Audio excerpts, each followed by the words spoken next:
verligting doen en dan 'n otoskopiese ondersoek doen om te kyk of daar dalk middeloor-infeksies betrokke is en ook 'n orale metodiese ondersoek. So materiaal en apparatus wat ek als nou voorheen genoem het, dan my assessering spesifiek is die Afrikaanse dieptetoets, die Afrikaanse artikulasie ondersoek en dan 'n herhalingstaak wat woorde bevat tussen 2 tot 5 klankgrepe. Vir my data-insameling, soos voorheen genoem, gaan ek toestemming kry, gaan my deelnemers selekteer en dan gaan ek my 3 assesserings doen, maar terwyl ek die assesserings doen, gaan ek kwaliteit klankopnames maak.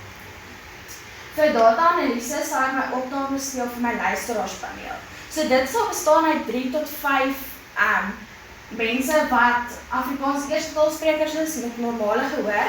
Ek gaan dan vir hulle die opname speel, waarna hulle kan aandui het hulle die foneem korrek gehoor of nie korrek gehoor nie. Ek sal dan vergelyk om te kyk wat is die persentasie korrekte produksie. Ek sal dan my data inlees op Excel en ek sal gebruik maak van parametriese statistiese metodes met behulp van 'n statistikus. So ek het hierdie jaar 'n loodstudie gedoen om te kyk om 'n voorspelling te kry van my resultate, maar die hoofdoel was om te bepaal of ek veranderinge moet maak vir die hoofstudie. So my metode is ek het dieselfde prosedures gevolg as wat ek in die hoofstudie gaan volg en die data is ingesamel by 2 privaat skole in die Centurion area. Dan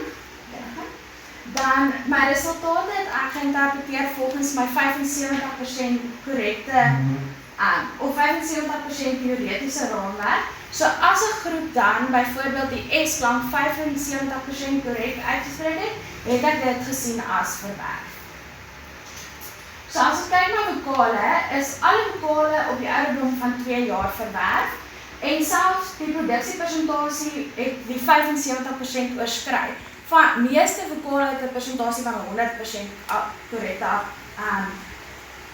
korrekte uitspraak gehad. So die Afrikaanse vokale word dus op dieselfde ouderdom verwerf as in Duits. So diftong is ook op die ouderdom van 2 jaar verwerf. Al die diftong het 100% produksieakkurasie gehad, behalwe die ui, die ai en die oi, wat 98% was, maar dit is steeds verwerf omdat dit hoor is 75% is. So konsonante by 2 jaar is die volgende plosiewe, frikatiewe, nasale en approximant verwerf en die studie korreleer nie met Priester et al. 2013 nie, want sekere konsonante word vroeër as 4 jaar verwerf. Die S-konsonant kan dalk al op 2 jaar verwerf wees en nie eers op 8 jaar soos deur vorige navorsers voorgestel. Teen 3 jaar is konsonant al die plosiewe en fritatiewe verwerf as ook die L-klank.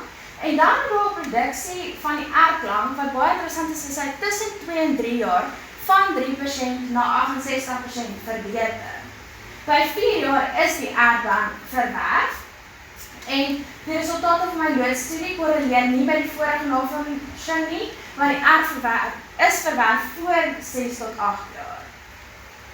So alle Afrikaanse konsonante is verwerf teen 5 jaar en dit stem weer een met Priester et al. Nie, aangesien konsonante nie verwerf is teen 4 jaar nie, maar eers teen 5 jaar. En die 6-jariges het 'n produksieakkuraatheid van 100% gehad. Konsonantklusters is al die Afrikaanse konsonantklusters is dan op 6 jaar verwerf.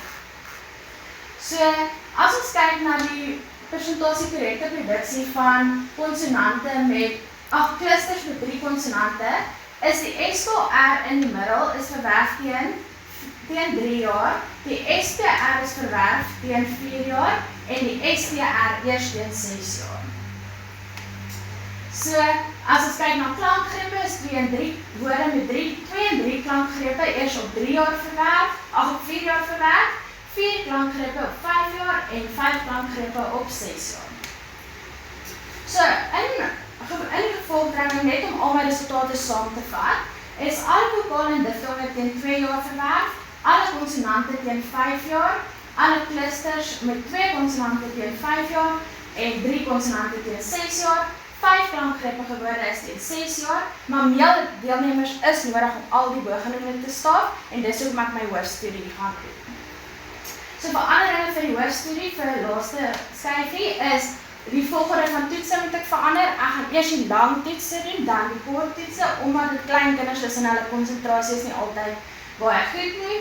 So meer gereelde breuke sal gegee word, waar ek vir hulle speelgoed gaan gee, wat hulle mee kan speel, maar ek sal tyd hou om seker te maak die breuke is vir al die kinders dieselfde. So minder deelnemers as oorspronklik beplan, want ek het beplan vir 240, maar die analiseproses laat dit ongelukkig nie toe nie. En dan 'n luisteraarspaneel per groep en nie net een vir al die groepe nie. So soos julle kan sien, is ek reeds opgewonde oor my studie, al het ek net hierdie paar resultate. So hooplik volgende jaar is ek terug om my hoofstudie te kom aanbied.